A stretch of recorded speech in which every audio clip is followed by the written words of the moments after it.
What is going on, guys? Today we are back with another video. We are out on the ice. It is a gnarly, big frontal, windy, snowy day. Good buddy Ryan's out with me today, and we are on the hunt for some big walleyes. Kind of wanted to do a little bit different video today. Been on this trip now for like 5, 6, 7 days. Mitchell filmed a whole bunch of fancy stuff with me earlier this week, you know, the good editing and stuff like that looks cool. Wanted to kind of do a different video where we do some fish catching, hopefully, and showcase kind of 3 things that I think make a big difference when you're targeting big walleyes. So if you're someone who wants to come out, target big walleyes on your local lake or a great lake, or make a big trip somewhere, these are 3 things that in my mind make a big difference when you're going out on the ice hunting down a few big bites. So stay tuned. Should be kind of a cool, different little video. Gonna shoot some of the stuff in the studio at home, maybe some of it on ice, haven't decided yet, but enjoy. We're gonna try to catch some fish and hunt down a few big ones. Stay tuned.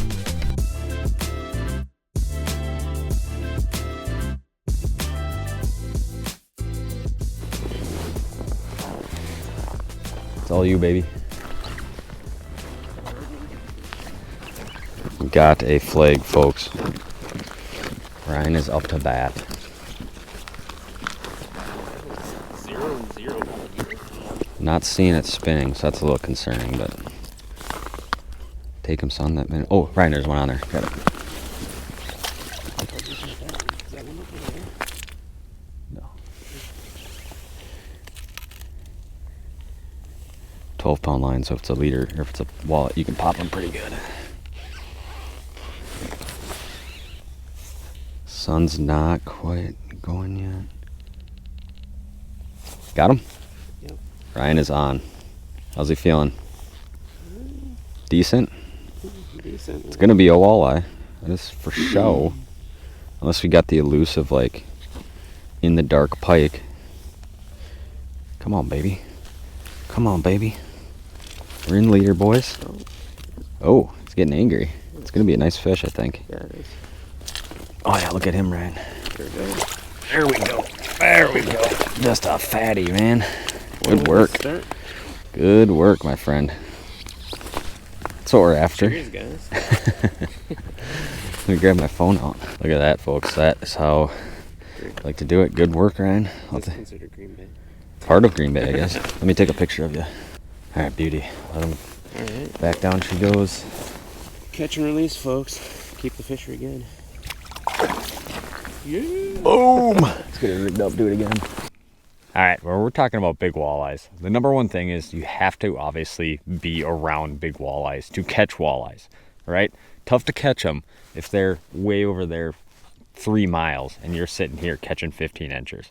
Now, a lot of the stuff that I learned about ice fishing actually comes from open water. So a lot of it has a lot of similarities between how fish relate to each other or to a spot a lot of times.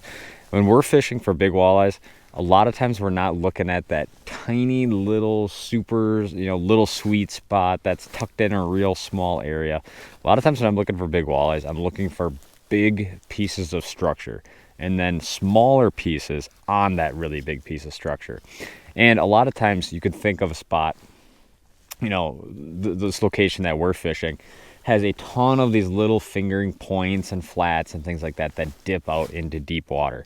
Now, what I really want to be on is the biggest one of these corners that has the most amount of current hitting it, the most amount of deep water close to it. And that does a couple things. A lot of times these real big walleyes, they almost turn into a different fish. They do a lot more roaming. They're much more of, in my opinion, like a nomadic predator, almost like a lake trout or a really big pike or a big muskie or something like that. These fish will spend a lot of time off of structure, roaming around big, vast areas, and occasionally bumping in to a lot of these, we'll call them sweet spots, right? So what I'm looking for is if you take a big piece of a map like this, what I'm looking for is the biggest corner of a flat that looks something like this. And then what I really want to do is get to right where that corner really makes a steep break into deeper water. That's kind of been one pattern that we've been following this trip. Get on really big spot that has current hitting it, that has a lot of deeper water for either bait or fish to roam up onto it. And then what I do is I get to that area and I'll drill holes looking on the live or finding it with a flasher to find right where that 30-foot tail comes out and just goes boom, right into that real deep water. When you have those real steep edges, it doesn't take much for that fish to be out in the basin and then just bump into a big deep water point like that real quick and then slide back out. Versus if you have a very long, very slow tapering point that's, 20 feet here and 100 yards that way, it's 24 feet and just this very slow taper.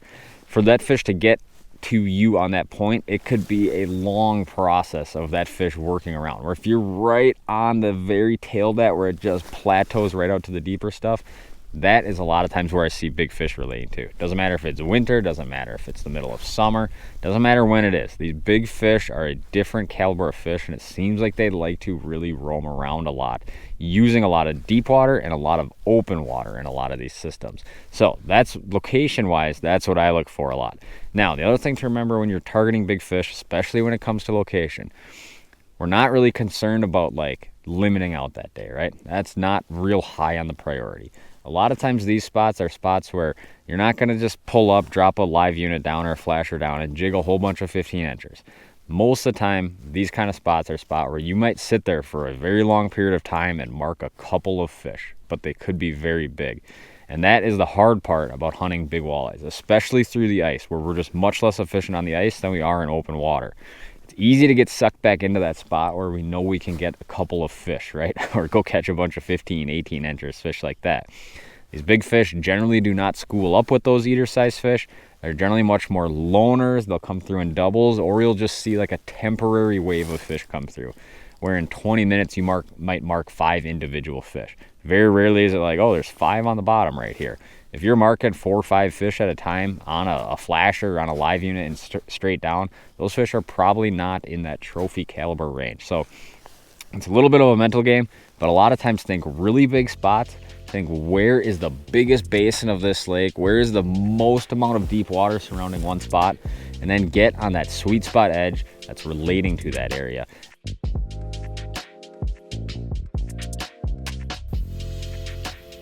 Oh, another one coming in from the left here.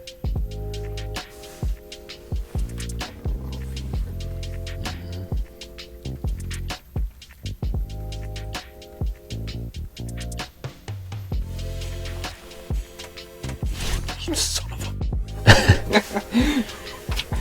Just came up yourself.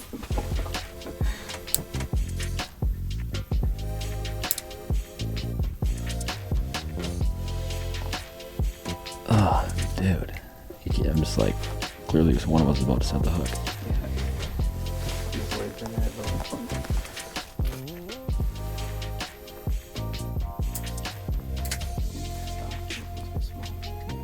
Doesn't look small. He's not that small.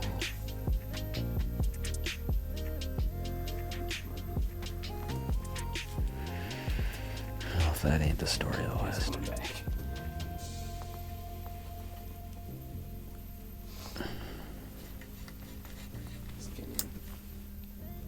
Damn education.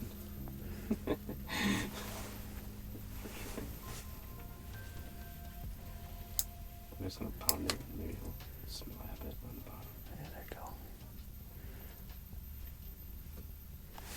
Yeah, just looking at it.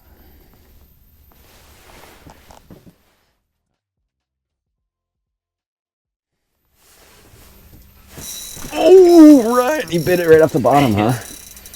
Nice, dude. Nice. You guys probably just heard me say some foul language. Oh my gosh, Ryan, there's another one coming in. I gotta get down there. This one got a full-on education. That was a sequence, dude. How many back and forths was that? That was a sequence. Nice one. Yeah, that's what you say. Get him, boy. It's like a 25. For real? Yeah. I was gonna say he didn't look that small. This is where you lose him, Ryan. Let him do his thing. There's another one down there right now. That's big. You want me to scoop him? There you go. There you go. There you go, Ryan. That's a good fish. Off the bottom, huh? That might be the deal, son. Woo! Give me some. Good work. That was on the old Castmaster, dude. That is a chunk, dude. They're so nice and fat. There we go. That was on the old. Look at how he's bit, too. Just like basically barely bit. Right. Let me take a picture of you. Sure. There we go, baby. All right. It's a solid one. Yeah. It's been an eventful morning for me. Yeah, they've been a little fickle, but we're getting... Oh! Now he's angry. He did not have that aggression down there. We were literally just about to move, and I was like, we got to give it till 8:30. And if we don't see what we want to see, we're moving. But we're kind of on like the deeper tail of this piece of structure, so it might just be a good spot to catch fish like running off the top back into the mud as the morning goes on, potentially. We shall see. A couple nice walleyes to show though.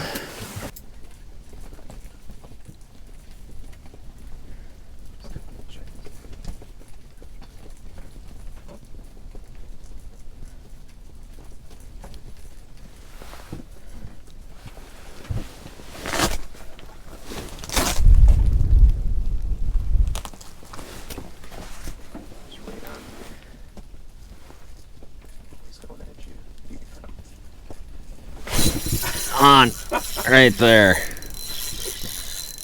Wow, dude, really had to play with that one, but when he just wanted the shiver minnow, he came up and got it. Not gonna be a giant, but a nice walleye nonetheless. These fish we're covered up in big fish. I mean, we got tons of fish coming in, some big, some this size. Look when he finally ate it, Ryan. Yeah, just down the hatch. I mean, that's like one of the bigger shivers, just down.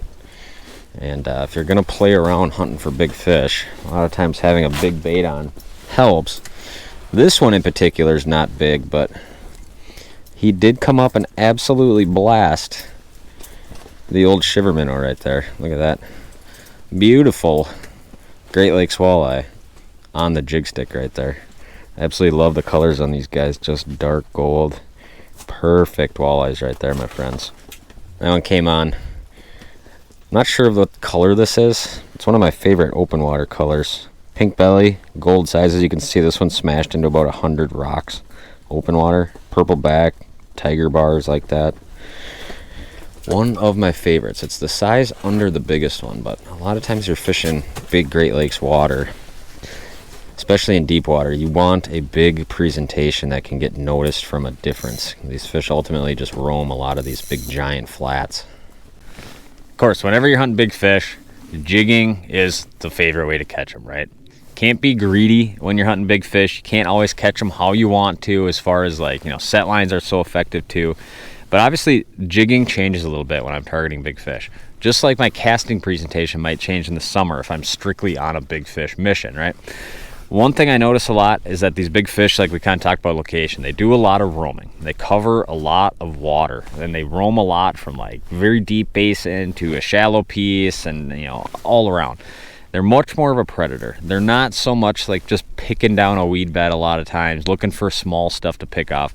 These fish are apex predators. That was one of the biggest learning curves I ever had in walleye fishing, as both in summer and winter, is that big walleyes are the king of the food chain, right?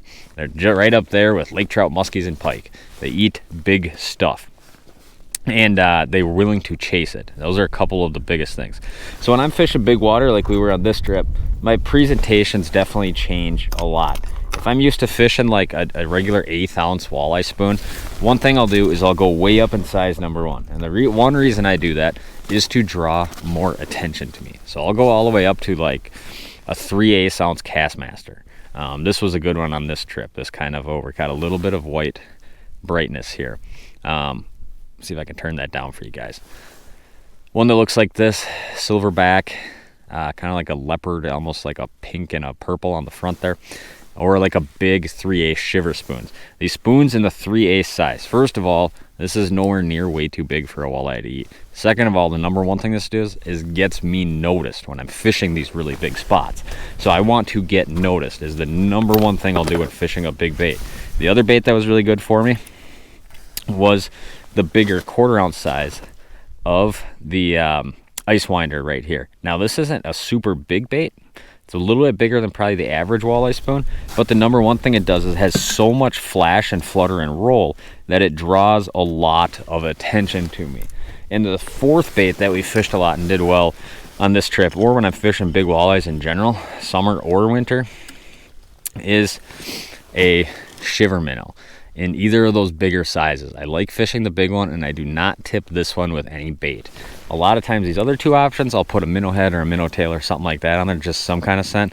I believe a lot of times that kills the action and kind of doesn't get the desired result I want when I start fishing a lot of these big tail baits. So those are the baits. I generally like to upsize, and I like to fish baits that have a lot of calling power. Baits that have a lot of flash, or in the case of like a shiver minnow like this, or that ice winder, baits that have a lot of horizontal travel while I'm jigging the bait. The standard spoon that you just sit there and do this right off the bottom with is going to do a poor job of attracting a lot of those, pulling those big predator fish in. These fish are all driven by either sight or big objects up high in the distance, so fishing a bigger object helps me a lot. And the other thing I'll generally do is I will fish farther off the bottom. And if we're looking at the live right here, you know, a lot of us are probably used to like jigging walleyes right here. Now, there's a lot of times that still works for bigger fish. One thing I'll do, especially if I'm in the getting noticed stage, is I'll fish the bait. We're sitting at 25 feet of water right here. I might fish it this high off the bottom. These bigger fish a lot of times are not afraid of roaming the water column. And one thing we've seen a lot on this trip is that we might start our bait out right here, you know, 4, 5, 6 feet off bottom. And by the time we catch a fish, we might be up in this zone here, like 10 feet below the ice, right? By the time we finally get those fish to eat. Big fish are very willing a lot of times, especially in clear water, to vertically hunt baits a lot. Bigger, farther off bottom to get noticed. Now, you don't always get that fish to bite up high, but by fishing that bigger object on and doing a lot of this aggressive movements on that bait, keeping a bait really moving, you're gonna pull a lot of those bigger predator fish in.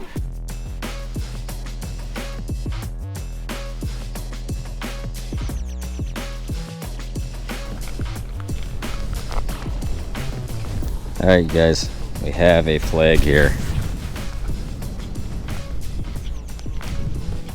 Spinning slow. Let's see what we got here. See what we got. We literally got 2 up right now.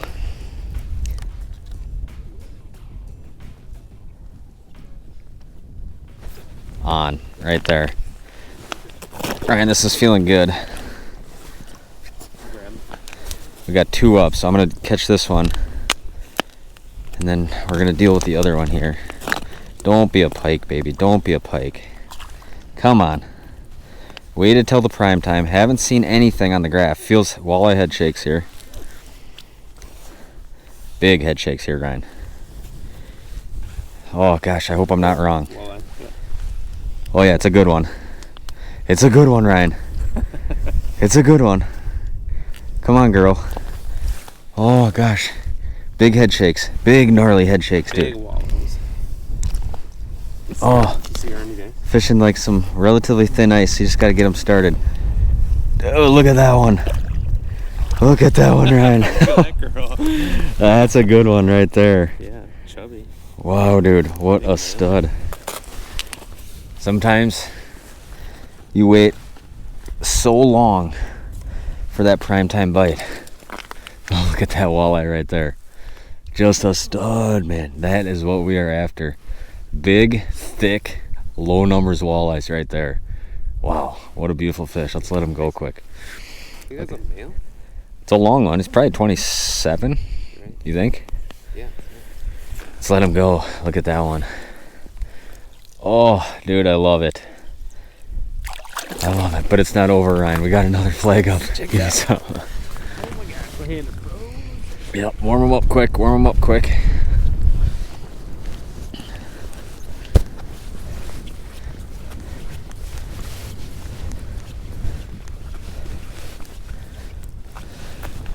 I'll break it open for you.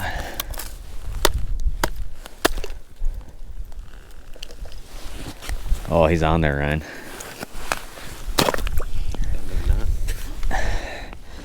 Whenever you're ready, my friend.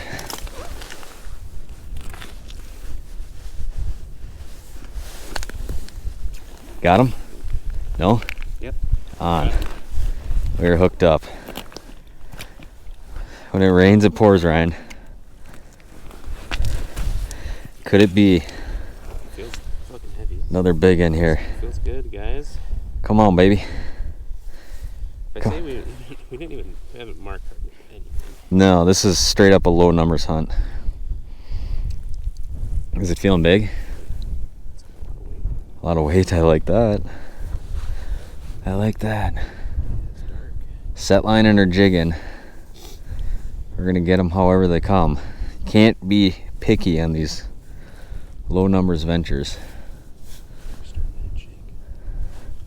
It's really just been coming. So Really?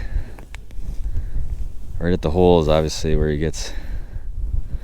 They're gonna start getting big. Come on, baby. a lot of weight. A lot of weight. Yeah. Maybe I should probably check that. Don't. No. Holy cow! You're just at the line stop. Probably should. I'm terrible at making sure my holes are clean of ice. It's definitely a walleye. Oh yeah, 100% walleye. It's got the big wide head shake. He took a lot of line, dude. Yeah, he did. I don't know where he was going. He's going somewhere. I thought he had a free meal. Here we go. Here we go. Oh yeah, it's big, dude. You can see him down there. Oh, it's a fat one. Gosh, Tom. It's a fat one, Ryan. Go easy on him here. I'm trying. Down to the leader. Or down to the 10-pound. It's a fatty, dude. Oh You can my. see him through the ice right there. Here. He's starting to go. Here he comes. Oh yeah. My lord. Oh yeah, Ryan. Yes, baby. Grab that Are fish. you kidding me? How are your hands doing? They're warm now. Oh my gosh. That's a thick one, dude. Oh my gosh, Tom. I'm gonna take a picture of you. Look. At the jaws on this girl, guys. Hold him out to me once. Wow. That's probably a 28 and a half, 29, somewhere right there. Just a stud. Just a beast. Let's get him unhooked quick. 28 and a half inch. Just a giant, dude. We're close to the house. We measure. I know the filming ain't gonna be the greatest on this. Look at the way that thing fills that hole, dude. It's insane, dude. What an absolute freak. My light keeps dying. Totally unprepared for that whole sequence.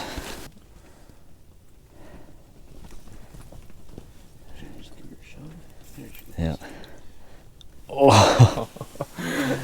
What do you have to say, Ryan? That was epic. Give me some. Fish. Biggest walleye ever on a beaver dam, but that's what we're on the search for, so That's what it comes down to. Just a couple. that box. Just a couple of bites sometimes, baby. Now, when I'm going on a big fish mission, I like to utilize all of my lines. Running all your lines, running your set lines, spreading lines out helps you so much, especially when you're dealing with like a low numbers big fish bite. Obviously, you can't be jigging in 2 holes at one time. So utilizing a set line is super crucial. Now, a lot of people, I think the number one mistake they make is they treat a tip up as like a stagnant presentation. They get to the spot they want to fish, they drill a bunch of holes, they start jigging in some, set their set lines in the other.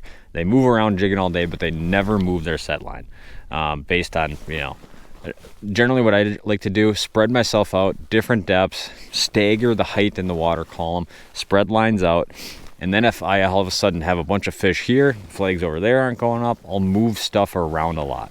I think too many people treat a set line as a very stagnant presentation. You never would cast a bobber out in the boat and not catch any fish off this side, but catch fish off this side, and then just leave that bobber over there. Of course not. You'd keep casting that bobber to where you know the fish are, right? So set lines, I like to do the same thing, move them around a lot. Now I like fishing beaver dam tip-ups. They have the smoothest spool in the game. So when you're talking about freezing conditions on big water, blowing snow, these spools will stay nice and loose on here. Now, the other thing I like to do, just like my jigging presentation, I like to run big stuff. A lot of times if I'm fishing small water, for those 15-inch walleyes, running regular size sucker minnows. Big water, big fish, I like running big creek chubs, big mud minnows, big sucker minnows, big shiners, stuff that's in that 6-ish inch range, stuff that looks like that right there. Big object gets noticed much easier. Also, obviously bigger fish can consume a much larger bait. So my setup when I run these bigger minnows like this, I'll generally fish like a number 4 treble or a number 6 treble. Sometimes if I'm fishing real big stuff, I will go double hooks, but I'll position that hook a lot closer to the head of the minnow. And a lot of times these fish, these big fish especially, they'll head hunt stuff. So a lot of times having, even if it is a smaller hook, positioned close to the head, you're gonna get a good hookup on one hook, in my opinion. Less of a good hookup if you hang that thing right in the tail a lot of times, is what I've noticed. So that's kind of the deal there. Now, just like my jigging presentations, I like to kind of vary the depth on these quite a bit. Obviously, a big object that's plastered right on the bottom, less of a visual target. So a lot of times what I'm gonna do is I'm gonna do the same thing. I'm gonna hang this thing pretty high. Big fish have no fear of chasing bait. So we're sitting in 25 feet right here. I might put this thing 18, 20 down right in there. Something where it's really gonna get noticed from a long way. Something right in there. And I'm much less worried about the depth of this. I remember when I started doing a lot of tip-up fishing, I was always like, get that minnow just, you know, just that far off bottom. And one thing I noticed is that I actually got a lot less bites, especially from bigger fish. I have no problem hanging a bait right there. This bigger minnow, it's gonna move around a lot more. If it's up high, a lot more fish are gonna notice it. And big walleyes have no fear at all of running way up off the bottom. So I'll set that thing way up high like that. And I think that makes a big difference. The other thing we play around with a lot too is where we set these up. So let's say, for example, we're fishing a big point right now that breaks out into about 50, 60 feet out here. One thing I'll do a lot is we're right on top of this right now in 25. So I might set a couple of lines that are, you know, in this 15 to 22 feet down. But what I also might do is I might get off of this break about 50 yards over that 50-foot stuff and put a bait 20 feet down out there. And what you'll see a lot of times is those ones will get eaten by a lot of those big fish that kind of slowly come in, bump into structure once in a while. A lot of these fish are just hanging off the edge for a vast portion of the day, right? So a lot of times you might get really good action way up on top of that thing during the day. However, a lot of those big fish might be out off of it during the day. So hanging these baits at kind of at the same depth you're fishing on top of that point, out over the basin, is a great way to capitalize on some of those really big bites.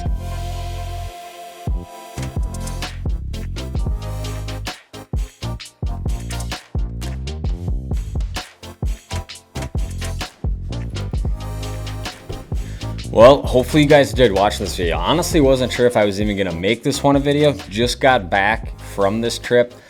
Spent 7 days fishing here. It was one of the more fun trips I've had, even though it was kind of a limited amount of fish. Weren't catching 20 a day, wasn't catching 15 fish a day, but we were on the hunt for giants every day. And there's nothing that keeps me on the ice more than the shot at a giant walleye. So super fun. Hopefully you guys enjoyed this video. If you hate it, let me know. We used to film a lot more of these where it was like few fish catches broken up by kind of long talking points. Some people like it, some people probably don't like it, but hey, that's YouTube, right? Just got done. Filmed a 12-minute thing, I think it was, for Walleye Now, breaking down this trip. If this is something you guys want to do, go chase fish like this. I kind of uploaded like a beginner's guide to Walleye Now. The stuff that I learned there, and the stuff that, you know, you're not going to have to go through all the long days of learning what's going on like we had to do. You can just jump on the Walleye Now app. Click on ice at the bottom, and it'll be right under destination there. Watch that video. It does an in-depth location breakdown where I was seeing fish, where I was catching fish. And it really sets you guys up for the baits, the presentations, everything like that that we were using to catch those fish. So hopefully you guys enjoyed this one. If you hate this style of video, we won't do any more. Pretty flexible like that. So thanks for watching. I got to put some stuff away, take a nap, get ready, and film some more ice fishing stuff tomorrow. So we'll see you guys on the next one.